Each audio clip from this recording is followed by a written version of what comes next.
जेव्हा आमची मीटिंग पेठ तालुक्याला होती तेव्हा तिथं इंडस्ट्री फाउंडेशनमधील जे काम करतात कर्मचारी ते तिथं मीटिंगला आले आणि त्यांनीही आम्हाला बांबूविषयी माहिती दिली. त्यांना व्यवस्थित समजून सांगितलं का बांबूपासून काय उपयोग होतो, त्याचा फायदा काय आहे, त्याच्यापासून कोणत्या वस्तू तयार केल्या जातात, हे पण सर्व माहिती शेतकऱ्यांना त्यांनी सांगितली.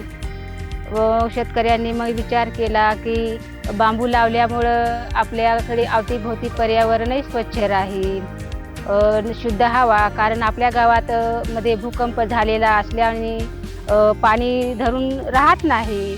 बांबू लागवड केल्याने पाणी मुळा म्हणजे साठून राहील, जागा एकदम कोरडी होणार नाही. काम करून तरी आमचं घरचा व्यवस्थित भागत नाही. आणि जेव्हा मग मी घरच्यांना सांगितलं का आपण पडीक जागेत बांबूची लागवड करू, त्यात आपलं उत्पन्न काढू, तेवढ्यात आपल्या घरासाठी थोडाफार पैसे आले तर आपलं घर चांगलं चालेल, आपली घराची सुधारणा केली जाईल. मग मी घरच्यांशी बोलू, मग सगळ्यांना तो माझा निर्णय आवडला. त्यामुळं मग आम्ही ठरवलं का आम्ही बांबूची लागवड शेतामध्ये करू, जेणेकरून 2 पैसे येतील आणि घर चांगलं चालेल. बांबूमुळे तुम्हाला चटया करता येतील, काही शोभेच्या वस्तू तयार करता येतील.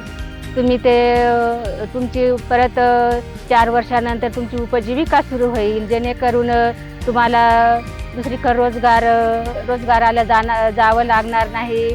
म्हणजे तुम्ही जेव्हा म्हातारे व्हाल तेव्हा तुम्हाला काम होणार नाही. जर बांबूची लागवड तुम्ही पडीक जागेत केली तर तुमचं ते उत्पन्नही तुम्हाला वाढू शकेल, तुमच्या घरात 2 पैसे पण येऊ शकतील.